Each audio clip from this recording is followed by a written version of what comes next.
Look, I like Bill Clinton. I think he's a cool dude. I don't think him in itself adds educational value to the entirety of the university image. So him promoting the philosophy of going out to go vote, that's not a philosophy of education? Right. I don't think that inherently promotes the idea that Sac State is a destination campus. So what creates a destination campus? I think that when your school is top in engineering, top in government programs, we have a really good government program. We should use those kinds of programs, our criminal justice program, as a jumping off point to get other people to come here. Question, because we're a community campus and the idea is that we get in, get out, and earn a degree, how can we create a rich history and create that? I think our definitions of what a commuter campus are different. What is your definition? So, by definition, a commuter campus is supposed to get people around the region to go to school as an affordable option. Okay. That is the reason why these schools have created in the first place. You don't want these people to come into your school. You want to have cool, sexy event centers. They're saying that's not what is your question. This question is how do we build the prestige? I feel like I've already answered this. Invest in your academics, invest in your education. Those things instead of having a cool new event center. How do we invest in our academics? How do you propose more teachers equals more teachers, more classes? How do you propose we find the funding to do so?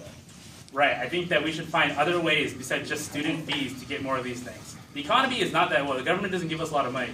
We should probably petition these kinds of governments to give us more money.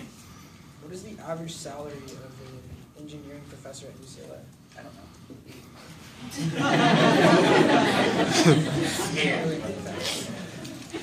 I think we're done with process. Yeah.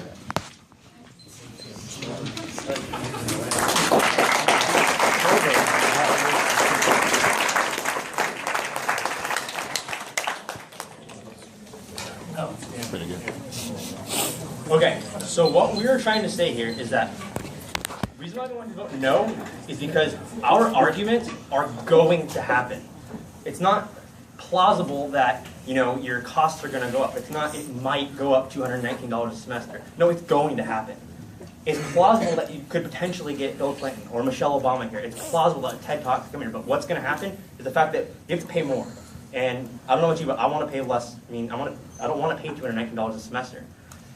And on top of that, the next argument is the details. So in their first argument, they flat out said the plans aren't finished yet. So why would we vote for that? We don't know what we're getting. You're gonna sign off on something that you are not knowledgeable as what it is. Essentially, you're signing off a blank check. You're saying, here you go ahead and build this. You have a building. We know that there's going to be a building. We know what the cost is, but that's about it. Stuff could come, but who knows? We're just going to sign this off. And what we're trying to say here is that we are not necessarily against this arena. We're not against the Student Event Center. We're against this special election. Why are we voting for this now? It's not really, I don't know.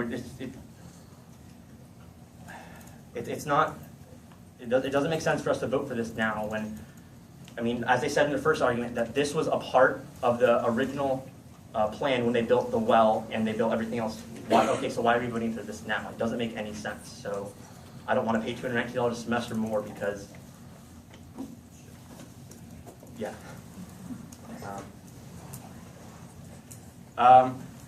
Another argument is that, if the costs are going to go up, and in that New York Times article, if the costs go up, the more people are going to drop out. What alumni is going to come back here when they can't pay for their own school? What are they going to come back to if there's no one to come back if we don't produce graduates?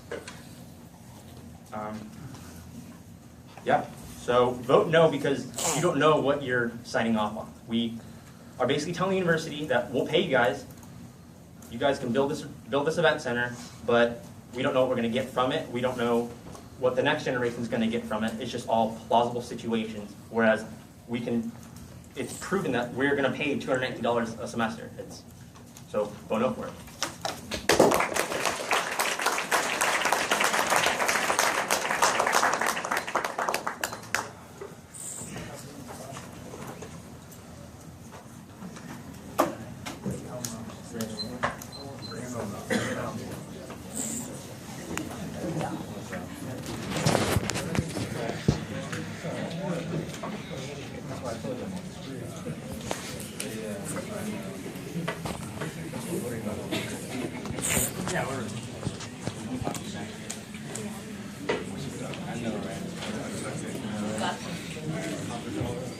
Audience ready? Alright. So the negative bring up good points about financial aid and how it affects us in our personal education and how it surrounds the bill. And it's true. Like, we should question the university. We should question the state. We should question why they want us to pay for this. But we're not saying that you should vote no on it. We're just advocating that after this debate round, you get the education that you learn, the pros and the cons and the benefits of it, and you go out and research more about it so that when the vote does come, you know what you're voting on and you can vote correctly. Become more involved, because the event center isn't a bad idea, and that doesn't change that we are a community and that we have to have this, we need to get out of this one-track focus of being a commuter campus. Now, the definition of that is not necessarily we don't want people to come here, but it's that we don't have this rich history. We don't have a diversity that allows students to come here and enjoy different major programs and enjoy different ways in which we can become. Like, yeah, we have Greek life, but that's only 5% of the population. We got clubs, but do you really know how many clubs we have on campus? You don't. Because when we come here, it's about getting your degree and getting out. Now, we bring up that idea of education that the negative doesn't really contextualize. They like to talk to you about the financial gain, however, education just isn't a lecture in the classroom, but the community we choose to be a part of. It's attending and supporting the theater program, the debate team, understanding that these are programs people are a part of and want to further their education. It's about the student involvement on campus and the influx of students who are interested in our major programs. We need to educate people about the community and the systems that we're supposed to, we choose to be a part of. And it's not that it's necessarily affordable for commuters, but that by having this rich history, this becomes a destination campus. This becomes an influx for more students who want to be a part of the community. This becomes a way to strengthen your degree, because after you come out of college and they ask you what your degree is, it's not just that Sac State was a commuter campus. It's not just that you went here and got it. It's that you went here and became a part of a community that was so much more than that. And our Davis evidence speaks specifically to student involvement and the lack of pride in our campus, because we are considered a commuter campus. However, the same way we tend to approach this is the same way future students and professionals do. It's just a way to get out and go. However, if we're compared to students like UCLA and Stanford, they're not looking at us for that. They don't look at us for our academics, although they do. They don't look at us for our sports, although they do, but they don't have any comparison to that.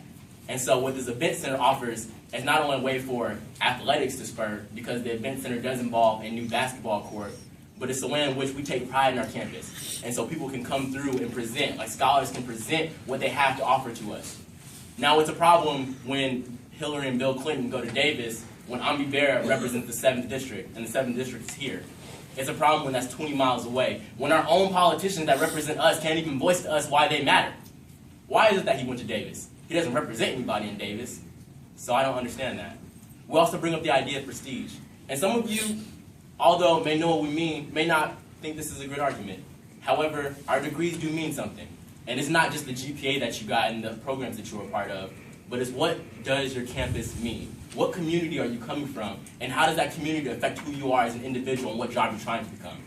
For example, the close-up evidence that my partner reads talks specifically to TED Talks and scholars who want to present here. Talk specifically to what we mean as students and how our degrees empower us. And it's not just about our criminal justice program, our government program, but it's about what we represent. Our ability to form a community of diverse individuals who believe in furthering their education. And it's not just get in and get out, but a network of people, being educated on new infrastructure and being involved in the say of our community. We can strengthen our degrees together, but it depends on what you choose. Thank you.